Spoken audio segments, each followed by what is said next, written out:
King Arthur, Legend of the Sword. A great story? More like a great mess. King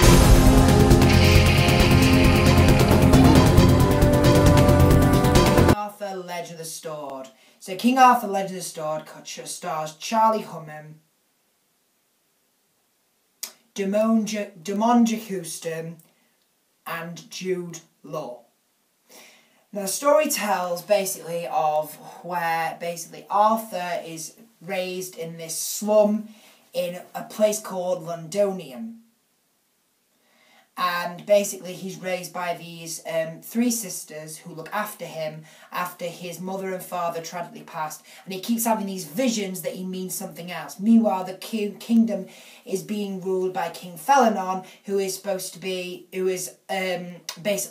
a really evil person, who's basically made a deal with this evil wizard, and now he's doing all this horrible stuff. And Arthur is trying to stop him. And that's the storyline in a story in a lot of time. Well, on one hand, this was disappointing. On the other hand, it's pretty cool.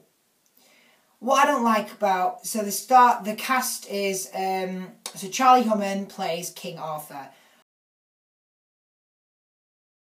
I absolutely loved him. What I loved about his character is most people have grown up thinking King Arthur is this hero that's, you know, all good inside. But they're not realising that he's a normal person. And what I love about his portrayal of Arthur is Charlie Hunnam kind of shows this ordinary guy who is in some ways a prick, in some ways a hero. Quite funny, brilliant, and basically he'll get his way one way or another. A hero is not specifically a Disney person you find in a character. A hero can be a person who does good, but a person who is, you know, just a normal human being.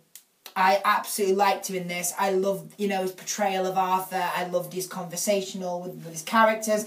I loved the kind of like he's one of these people that literally he knows how to run his life. He knows how to not take shit from people. And he will basically get his way, do what he wants. And if anyone tells him whatever, oh God help you. Jude Law plays King Thorin, Arthur's the evil king. I actually liked Jude Law as a villain in this. He was a bit weak at times, but, you know, his portrayal of the villain wasn't that bad. It was good acting. It wasn't brilliant acting, but it was good acting. I was very disappointed in Demonja Houston, who played Lord Sir Bedivere. I was expecting him to be a bit more, what's the word, heroic. In this, he was plain. He was just plain, and he was just an extra. I didn't see the significance and importance of his character whatsoever. To be honest, I wasn't bloody interested. The storyline for me is like a building. So in some ways it works, and some way it didn't. Which is not supposed to be like that in the film. It kept, you know, some bits were good and some bits were bad. The storyline changed, adapted, confused me. The storyline was still not explained in some ways. In ways it was and in ways it wasn't. And it's just really disappointing. The scenes were a disastrous mess. And I mean a disastrous mess. My head and eyes hurt after watching that film because the camera shots and the footage was everywhere and you could hardly see what was going on. There was one great scene in it where you get to see the power of Excalibur, which Arthur then pulls from the sword when he's taken by these black masked soldiers and they basically are trying to make fun of people.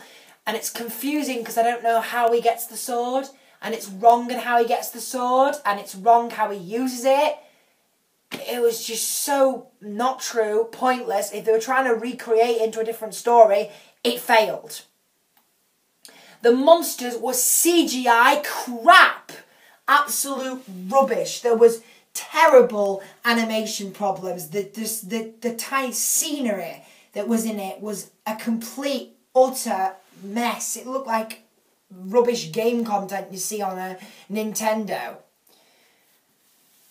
It was kind of like Clash of the Titans in a way. The direction, and I know it's such a shame because Guy Ritchie is such a popular director and he's so good in films. But in this, his direction was weak. So, and the camera, as I said before, was all over the place. The way they showed the fights, it just kept in your face all the time when you're watching it. But it's not a completely terrible movie. There are some good points to it as well. For example, I love the effects. The effects of magic in this is brilliant. It's not childish rubbish. It's adult-like. It's, you know, it's how it's supposed to look. And how they did Mordred, who's in this, but I won't tell you how or why. How they show Mordred in this and how evil he is brilliant. It's perfect. The portrayal of the evil wizard is amazing. And I loved how they showed the power of the sword.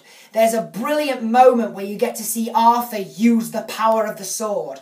And it's a brilliant, edgy, you see, moment where everyone's like, wow, that's impressive. And in ways, some of the music fitted. Like, I liked the way they did a cross-cut of a traditional English song with R&B mixtape. And they mixed that together to make a sort of type of song. And in some ways, in some scenes it worked. In some scenes, wasn't needed at all, and it was completely ridiculous. And there is one scene in the film where there's a fantastic climax, which really does work. But overall, guys, this film is okay. It's not something I'd buy on DVD. It's in some ways a mess, in some ways good. And like I said before, it's disappointing. I was expecting a lot more. So for all those reasons I've said, I'm going to give King Arthur, Legend of the Sword, 2 stars.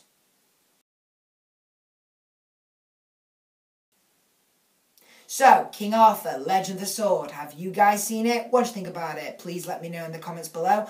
Or subscribe to Movie Madness. If you do like this video, please give it a thumbs up. Share the video with friends. Thanks ever so much for watching. You guys are awesome. You guys have a great week. And I will see you when I review Baywatch.